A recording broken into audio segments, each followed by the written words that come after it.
in orange only because of the heat it's emitting. It's 2,100 degrees Fahrenheit. It's a molten material. And we've gone right into some colored glass.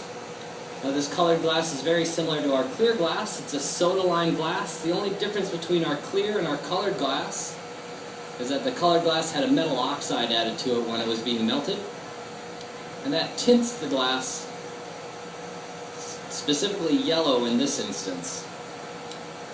Now after we've rolled up some of that colored glass on the outside of our clear glass, we have to heat it in. You notice it comes out and it looks a little smooth on the outside. It's been heated and it's become one material basically. It's a layer of color on the outside of that clear. And we're going to do a couple of coats of it so that it's dense enough for us to use for a little bit larger piece than what you see right here. Now the color we're using is in a form called frit. Basically refers to it being in small granular form. We like to use color like that because it's really easy to apply. We can come over with our molten clear glass, and the heat from the glass will actually heat up these very small granules very easily, and so it sticks. Hot glass likes to stick to anything else that it can either heat up to the same temperature very quickly, or is already that hot. It'll stick to anything. That includes all of our machinery right here. If we kind of run into our reheating furnace over there, it's very hot. It'll stick just like bubble gum kind of on the side of it. So we try to avoid that. Try to keep our equipment nice and clean. Now right now the glass is solid on the end of this blowpipe. Now we're going to prepare it. We're going to change the shape, make it nice and symmetrical, but we're also adjusting the heat. We're making it a little bit cool on the outside so that when we pressurize the pipe in a second, the air will go into the material nice and evenly. Now we put air pressure in the pipe. He's holding it in there with his thumb. He's not letting it escape. And if you look real closely, look at that. Got a little bit bigger. Now that solid glass has become blown glass. That's essentially the process that we're going to be showing you today. Now that we have that blown glass, we actually want to make something a little bit bigger. This is our starter bubble. This is how we would start any piece of glass, whether it be a bowl, a vase, a fish, anything you can kind of imagine us making on the stage. And we're going to take that starter bubble and we're actually going to get more material out of the furnace. We're going to gather more material, is what we refer to getting glass out of our furnace over here. Now to do that, he's going to plunge that bubble into the molten material inside, and he's just turning to evenly coat that core colored bubble. And when he comes out, look at that. 2 to 3 times the amount of material. Now we have enough to make a little bit bigger, kind of weighty piece of glass. First thing we need to do is take one of our wooden blocks made out of cherry wood. We like to use fruit woods for all of our wooden tools because they burn in nice and slowly and evenly. And he's using that tool to evenly coat that colored bubble in clear glass. We don't want it to be too thick on one side. We want it to be perfectly symmetrical so that when we either try to inflate it or do anything to it, it'll kind of happen, it'll stay uniform in shape. If we had too much glass on one side, it would be a little bit hotter, and then when we would try to inflate it, it would blow out oblong. It would make it very difficult to make anything symmetrical. We have a hand shaping pad right here. It's felt impregnated with graphite. It can withstand the temperature. And look at this. Now we're going to start inflating the glass. He's also angling it down, making sure to turn nice and consistently, keeping it centered on the end of the pipe.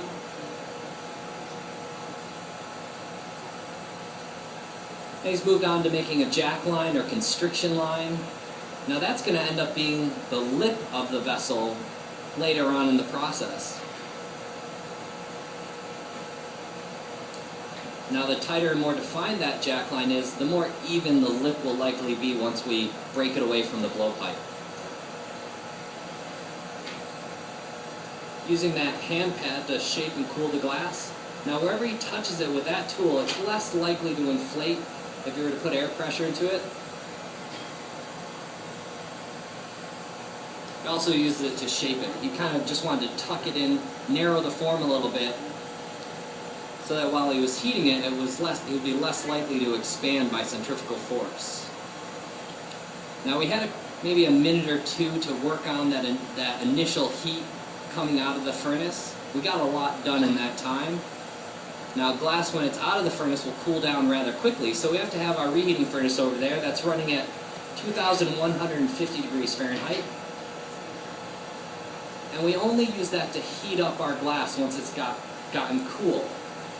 And we generally work with the material between 1,000 degrees and 2,000 degrees when we're shaping and blowing the glass up.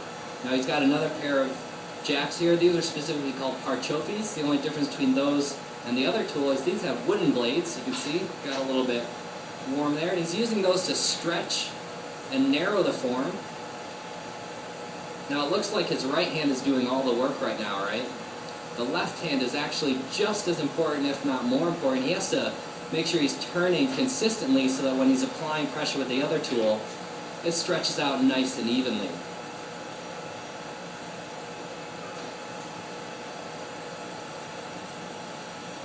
So we've gone back over to our reheating furnace. We have to keep it above that 1,000 degrees because what happens below that is it potentially could experience thermal shock. Now when it gets below that movement, that molten state, and solidifies, as it cools it compresses a little bit, it shrinks. So the outside will cool off, but the inside is not exposed to the air around us, and so that would stay warm a little bit longer. And if the compression from the outside and the tension from the inside expanding outwards, if the difference between those two becomes too great, the glass will relieve that pressure kind of dramatically. It's liable to crack and explode. And that's why you might see us hopping up and down, reheating the glass, maybe not doing a whole lot to the rest of the vase now, because the form is set where we want it at this point. But we might be doing things called flashing, which is basically maintaining the heat above 1,000 degrees. So I've just been indicated by Don here to start the punty. And by punty, I basically mean that's the name for this rod. It's a solid stainless steel rod. I'm going to put a little bit of glass on the end. I'm going to make it into a little Q-tip shape. And we're going to use this hot glass as an adhesive to stick that vase onto this punty rod. Now at the same time, Donnie's letting his vase cool down to the perfect temperature where we can let it experience thermal shock, but in a very controlled way. We're only going to do it to that jack line right up at the lip of the vessel.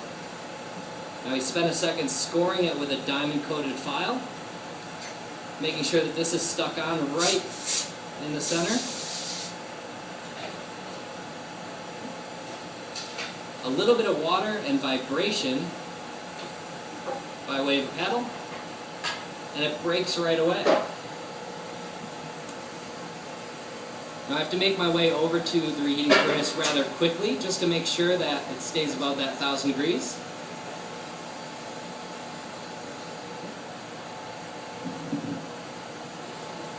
Now that can be one of the more dangerous parts of the process. If we sort of space out and wait too long and we put the water on there, there's a chance for that crack to kind of happen further down the vase, and it would basically mean that it was a loss. We'd have to start over from scratch. Now things seem to be going along rather smoothly right now, and that's mainly due to the fact that Donnie's been blowing glass for over 30 years. It takes a long time to become adequate at the process. We usually say that it takes about 4 to 6 years to just become, I guess, so-so in the material. As far as you could reproduce, you could draw a shape on a piece of paper, and then you could produce it relatively consistently. Now that's not once in a while over the course of a few years. That's every day, all day long, full time. It is one of the more difficult processes to start out with. Now we've spent a little bit of time, we've heated up just at the end here, and look at this, the glass is warm enough, kind of like a soft taffy, and he's using just a pair of stainless steel shears and can trim away a little bit of the excess glass on the end.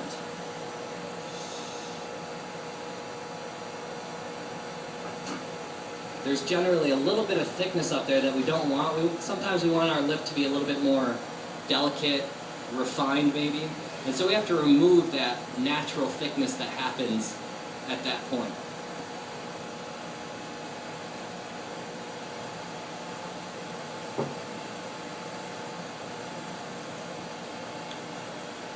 So he's just selectively heating up the top part. That whole bottom part, he's just going in and out occasionally to flash it, just to maintain. He doesn't want to get it hot enough where it's moving.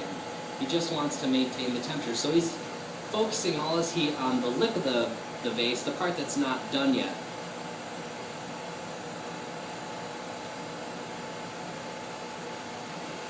Now if anybody has any questions, feel free to shout them out in case I miss anything. Otherwise, there'll be an opportunity after the show or between shows. We kind of hang out a little bit. Now, this is a really cool tool. This is a steam stick. If you look really closely, look at the glass, it's expanding.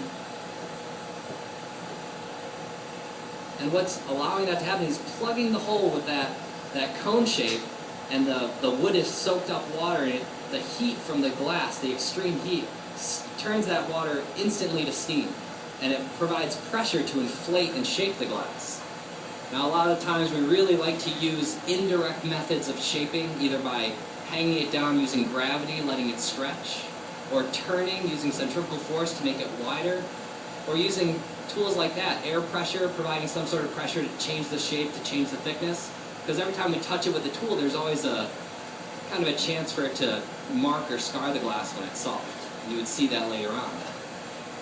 Now we're getting towards the end, and we're going to use another one of those indirect methods. We're going to use heat and centrifugal force to make the glass, that lip, get wider. So he's gotten it hot. You can see it's gotten a little bit wider right here. And this is what a direct way of touching. You can see he's opening it up now. The parchofis are actually one of the more gentle tools. They're wooden. They kind of burn a little bit. They might steam out a little bit of water and not directly touch the wood. So it's one of the more gentle hand tools that we can use.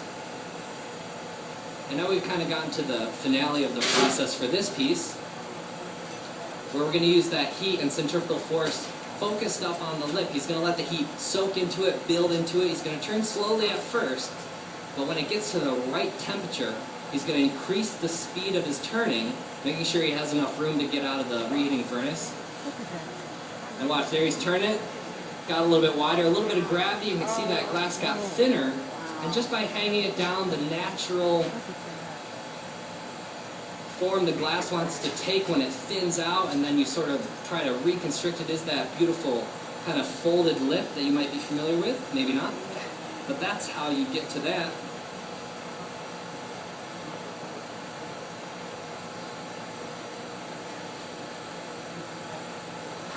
Now it looks like we're getting to the final stages of our piece. Now what we're going to do with this is we're going to put it in our annealer back here. It's going to sit at 900 degrees. And at the end of the day, we're going to turn on a computer. It's going to slowly cool it down overnight, 10 to 12 hours, down to room temperature.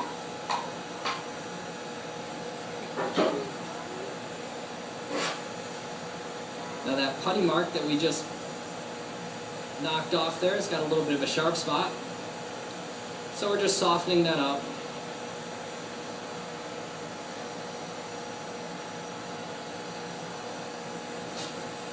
One last look at this beautiful vase by Don Pearson. Let's give him a round of applause.